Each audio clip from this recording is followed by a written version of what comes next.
everyone, Aimer back with another Mission Impossible episode review. This time I'm reviewing from the revival, Season 1, Episode 9, which is called The Haunting. So this one starts out on a seemingly serene Hawaii beach with the requisite Hawaiian music. We cut to a man digging in the sand, interspersed with visions of him strangling and killing a woman at an amusement park. He then drags her lifeless body into the grave he dug and covers it up. We then see Jim head to the same amusement park, currently in some shambles, to find his instructions. The mission. The dead woman was Princess Jahan of an oil-rich emirate, and her father has bought the park and threatened to cause problems for the world's oil supply, since the U.S. has apparently done nothing to help determine what happened to her. The police suspect the man that we saw, wealthy playboy Champ Foster, who has apparently been suspected of similar thrill killings before, but have no evidence. The IMF must learn what happened to Jahan, and if Champ killed her, bring him to justice. No apartment scene this time. The team assembles in Hawaii at a beach house for a briefing, where we get some hints about what we're going to see, and we see some gadgets that Grant has prepared. Jim tells the team that Champ's violent history started at 16, and his family's wealth and influence have kept him out of major trouble so far. We learn about his domineering mother, Catherine, and that apparently Max is going to tap into Champ's fondness for the crazy and dangerous type. Champ arrives at his office at the yacht club to meet Jahan's brother, the prince. Max goes on to Champ's boat and calls him, saying he knows about the murders he's committed, referring to the time Champ spent in an institution to avoid jail time for killing a schoolmate, and he's happy to have found a rich new friend. Champ is informed that the prince has arrived, and Max suddenly disappears. The Prince Abdullah turns out to be Nicholas with his chauffeur Grant, who is left behind while the party area is examined in anticipation of a Sunday event the prince is planning for Jahan's birthday. Nicholas, as Abdullah says, that his sister sent him a letter saying that she would be away for a while but return on her birthday, which rattles Champ, but out of obligation invites the prince to the regular dinner dance that evening. While Nicholas keeps Champ and his club manager busy, Grant gets into the office and plants a perfume droplet.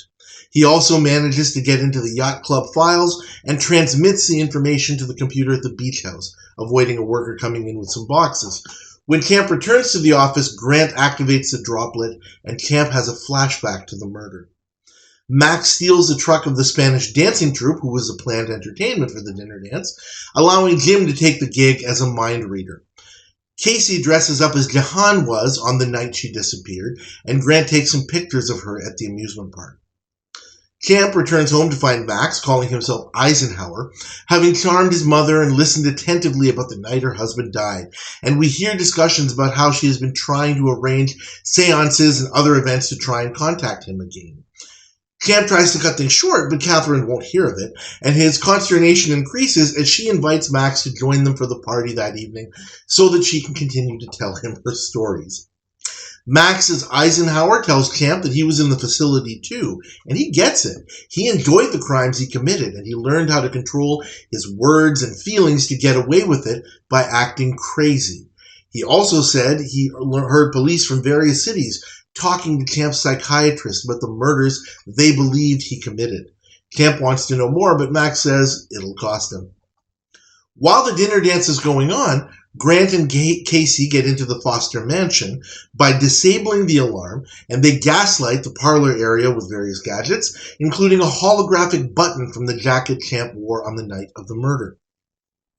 Nicholas and Max are at the Foster's table, while Jim does his mind-reading act, where he uses the knowledge from the club files to entertain the members. Nicholas asks Jim to divine who he plans to have a party for on Sunday. Jim asks for a personal item. Nicholas hands over his glasses. Jim looks at them and says ominously that the party is for a young woman who was murdered, and then calls out for help from someone named Lula, which Nicholas explains was her name for him when she was a child, and continued to use it for him even as she grew. Catherine is visibly upset, and Champ is completely rattled again. Catherine asks the three of them to come to the Foster home for a seance, which they agree to do tomorrow. The club manager drops her camera film off at a development kiosk. Remember those? which Grant collects out of the Dropbox and doctors with the footage of Casey as Jahan. And the others get the knocked out Champ out of his bed. He wakes up next morning at the amusement park, seeing and hearing Casey calling out to him from a nearby castle-like structure. He climbs up, but of course she's nowhere to be found, and yet another perfume droplet is set off to rile him up. Champ takes a cab home where he learns that the manager has given Catherine the pictures indicating Jahan's presence at the dinner dance. Max calls and tells Champ he found one of the cops who was on Champ's trail, who unfortunately can't answer any more questions. Max has seen to that. Champ comes over to his place and sees a seemingly dead Grant, recognizing him as the prince's chauffeur. And Max says that other cops are in the area as well, looking into Jahan's disappearance. It's a dark and stormy night, and it's time for the seance. The Fosters assemble with Nicholas, Max, and Jim, with Nicholas reading Jahan's last letter to him. Grant activates some cold air devices and messes with the lights. He also causes a table to levitate, completely convincing Catherine that Jahan has returned. Max leaves, saying that this is too messed up even for him, and then the hologram of Champ's button appears, causing him to dart away as well, finding that the button is missing from his jacket. Champ dashes off in his car, back to the burial site, starts to dig, where the police easily pick him up as he screams out for his mother, the IMF watching from a ways away. Mission accomplished. I'm going to give this episode a grade of a D-, maybe close to a D. The good is definitely the gadgetry that we see in this episode. It's visually quite good, and it's sensibly used. Too bad Grant had to kind of explain it as we go, but that was kind of necessary since we didn't get an apartment scene. There's no one-liner at the end. Jim could have probably easily said something which would have been completely ridiculous, but at least they left that out as well. However, I've mentioned before, and I'll say it again, and this happened back in the original series as well. When an episode relies too much on this kind of spookery, it's usually the sign that the authors are covering up for a lack of story. And this is a pretty ordinary story. So, let's not get too excited about the neato gadgetry here. Moving on to things that were strange and kind of weird.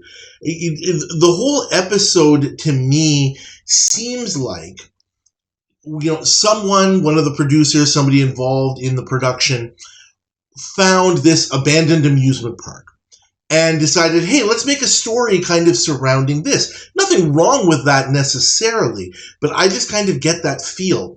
For example, Jim gets his instructions by going to this apparently abandoned amusement park. Well, how did he know to go there in the first place? Weren't those instructions that he should have gotten? That's kind of weird. And then all of a sudden, the IMF is just kind of setting up in this beach house nearby. So, the formula got kind of broken a little bit here, and I have a feeling that had something to do with it. So, right from the get-go, things are a little bit off here. The big problem with this episode, there are several, and it, generally speaking, has to do with the villains. It almost always does on this show. Champ Foster is a lame, dumb schmuck. There's no question about that. And I don't think he is as engaging as he could be. He's not completely boring. Parker Stevenson is a quality actor. I don't really like the Champ Foster character. I think that, this idea of somebody who's, unhinged and crazy and doing and kind of a thrill killer, I guess, in a sense, he's just so overshadowed by Max's over-the-top performance that by comparison, he looks like, kind of a serial killer wannabe in a sense. And I think that is problematic. The whole thing hinges around the idea that Max is this really crazy guy, somebody who Champ kind of feels that he should be or could be in some ways. And Max tries to convince Champ, hey, you were really careless this time. You left clues behind. So really the whole key of this thing is getting, the Fosters to the point where Grant can have that button appear out of nowhere, and that's really the key. Now Champ goes and says, oh my gosh, that's the button from the jacket I was wearing. He goes and sees that, finds that it's not there because Casey had taken it off earlier. And then he figures, oh my gosh, it must be in the grave. I left it behind. And so he goes back to go and dig it up. The whole episode is geared around getting Champ to lead them to where they have to go, which is fine. That, there have been missions kind of like that before. Nothing necessarily wrong with that. The goal of it is to basically put him out of the business of doing these thrill killings. That's fine. That kind of does make the mission a little bit of an excuse plot, which happened, I think, a lot in the original series as well in the last couple of seasons where, conventional law enforcement agencies are not able to do anything about Champ Foster, so that's why the IMF is kind of brought in. And that was an excuse plot for a lot of those episodes. So they have to kind of spin this story about, there's international relations involved and all of that kind of thing as an excuse to get the IMF in there in the first place. I really wasn't too sure, kind of, segging into the other part of this. I wasn't really sure what was supposed to be achieved by having Champ yell out for his mother at the end of the episode. That made him, to me, it did not come off well. I think maybe somebody was kind of going for the idea that Champ really, really knew that he was really in for it this time, but there's really no foundation laid for that. It just really made him come across as even more lame, if that were possible. But moving on to the other part of it, Janice Page as Catherine Foster, his enabler mother. She's described as his domineering mother. I really don't find Catherine Foster to be domineering or formidable or strong in any way. Her character is really quite lame. She's, basically structured her entire existence around, the fact that, the husband that she lost. And she just clings to Champ and, the things that she has left. And I think that was also problematic. Had there been more of a contrast, where Champ was lame, but his mother had some competence or showed some formidability, that would have been a whole heck of a lot better. I would have very much liked to have seen, for example, had Catherine Foster been more like Hannah O'Connell, played by Kim Hunter in Incarnate. Not that Hannah O'Connell was really a strong character. She had a lot of vulnerability. She was scared a lot. She was easily spooked and easily fooled and that sort of thing. But Kim Hunter in that episode had a presence. She was really allowed to have a presence that, and show some formidability. You can't do a whole heck of a lot of that in a 1 hour, drama episode of a show like this. But had there been something there, instead of just having Catherine as this kind of character, I think would have been a lot better. Side note, I did look Janice Page up. She is actually still with us at the age of 100, and I certainly hope that she continues to have a good life with us. We lost Nehemiah Persoff earlier this year. Hopefully Janice Page gets to stay with us for quite some time.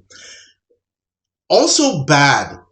I mentioned about the villains being the way that they are. What it really results in here is that there is almost no degree of difficulty. Nothing goes wrong in this episode for the IMF at all.